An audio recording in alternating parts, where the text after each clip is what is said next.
Hello, hello, lovely writers, and welcome to this week's Writerly Wednesday. I've got kind of a different one for you today. Have you noticed the calendar date? We're in September, and if you are a novel writer and you aren't new to writing this year, you may have heard of something called NaNoWriMo. Well, look, September is not too early to start to prep yourself for NaNoWriMo. I'm going to have more about that in the weeks coming up. But this week, I wanted to talk to you about what are those main things, especially if you're writing a novel, what are those main things that you like to have down in a notebook to help you plan your novel? Again, if you're a pantser, that's totally fine, but I bet you probably have some notes, even if you're a pantser. If you're a plotter, you've probably got like at least 5 Excel spreadsheets going about your plan. But today I'm going to talk about what are the basics that I would recommend, and also share about what I'm doing in the lead up to NaNoWriMo that might actually be helpful for you and beyond. As always, if you haven't already hit subscribe, please do that now. Hit the little bell if you want to be notified every time I upload a new video. And if you like this content, if it's been helpful for you, please hit the like button. I would love that. This week in particular, I would also love for you to comment, because I am looking for your active feedback on what you would like to see in story planning assistance. So let's jump into it. One of the first things that I think you would need to have written down for planning your story, especially because we want to do a little bit of planning before NaNoWriMo or any other story creation, is the location, the setting, and the time. This makes sense, right? We really want to have you locked in and anchored to when this story takes place, right? So we've got that in the planning. Also, we want to look at your character list. This seems to be challenging. I've been working on some editorial projects lately and getting pitches, and it's been really fascinating seeing those who list every single character as part of their character list, and then others who list just a few, and there are some discrepancies. I find it fascinating. You can make it whatever works for you, but at a minimum, I would say I want you to list the protagonist, the hero or heroine of your journey, the antagonist, right? The one that's causing maximum friction for them, but not the only one that causes friction for them, and anyone else who's coming up. This is a good time to remind you that you needn't name every single character. In fact, you really shouldn't name every character. Once you do that, it's not only tough for you to remember who you're talking about, and especially complicated when you get into editing if you change a character's name, but it's really difficult for your reader to keep track of all the names. So when you are in the planning phase, I want you to start off just with 3 or 4, maybe at a push, 5 characters. The rest can be called whatever their job is or whatever their purpose is in the story, at least to start. This will help you keep control of the story before it takes over. And that is what we're hoping it does. But just so you know, this is where you can list the characters, their names. I want you to dive into it like a screenwriter would and create sort of a character Bible. This will help you too in a really quick sort of process like NaNoWriMo, where you're going to sit down and write every day. If you have a lot of connection with those characters before you start writing the content, it will help you. You needn't look back and forth all the time. This is the time to note down every random thing that your character is telling you. Put it down here.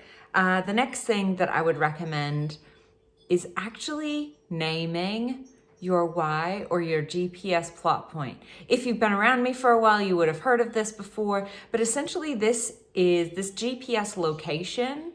I'm going to come up with another name for it eventually, but this is what you want your reader to think or know or feel when they finish your story, right? Because everything that we create before that is important to help you understand if you're getting there. Like you're taking a road trip, you need to know where you're headed.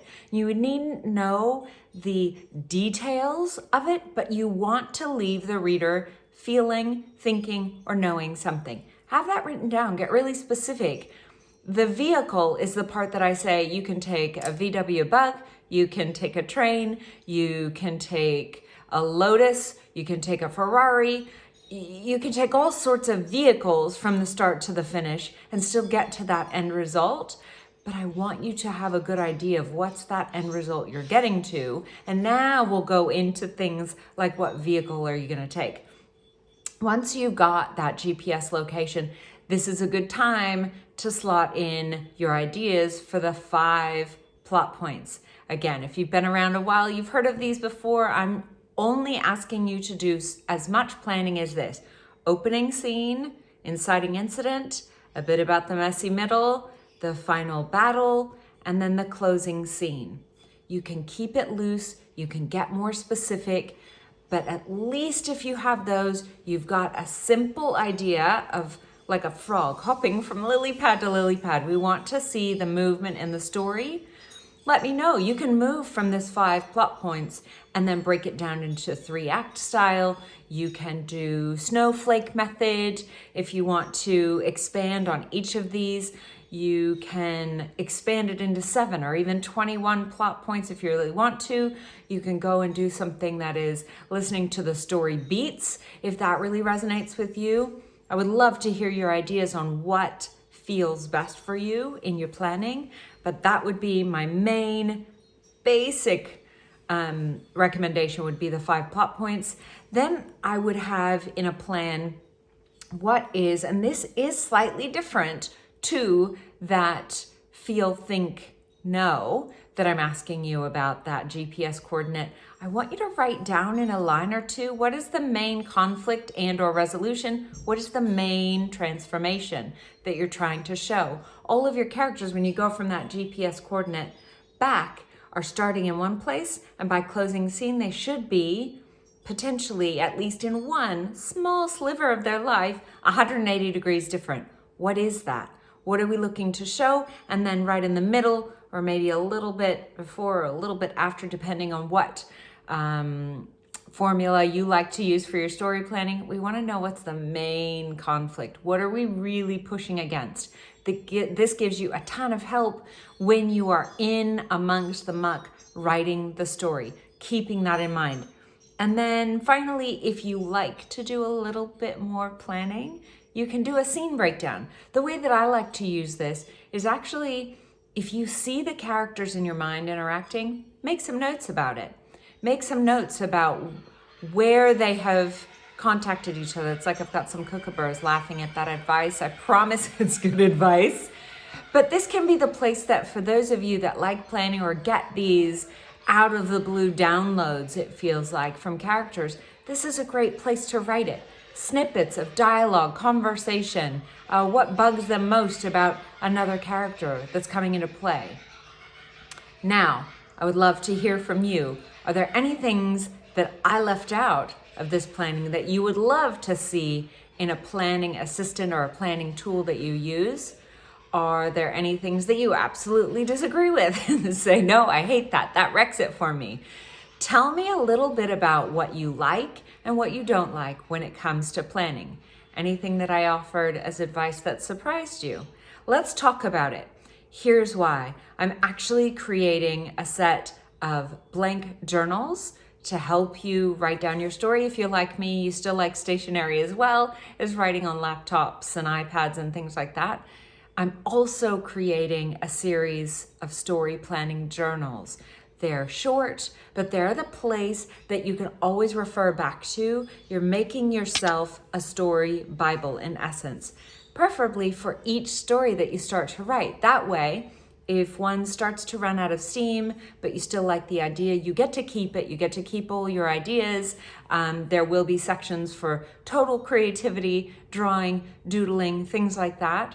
But there will also be really specific prompts and guides to help you complete a plan so that you're not out there swimming in that story ocean alone.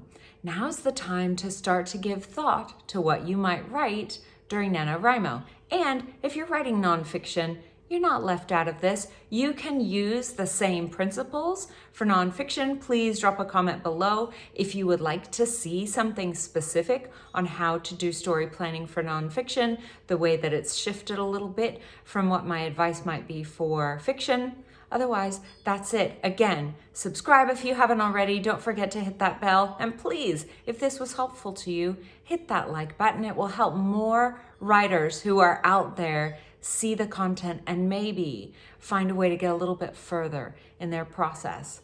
If you haven't already, give yourself some time to do some writing this week. You deserve it. I know you have a story to tell. It's time to tell it. Let's do it together. Until next time, have a beautiful week, writers. Bye.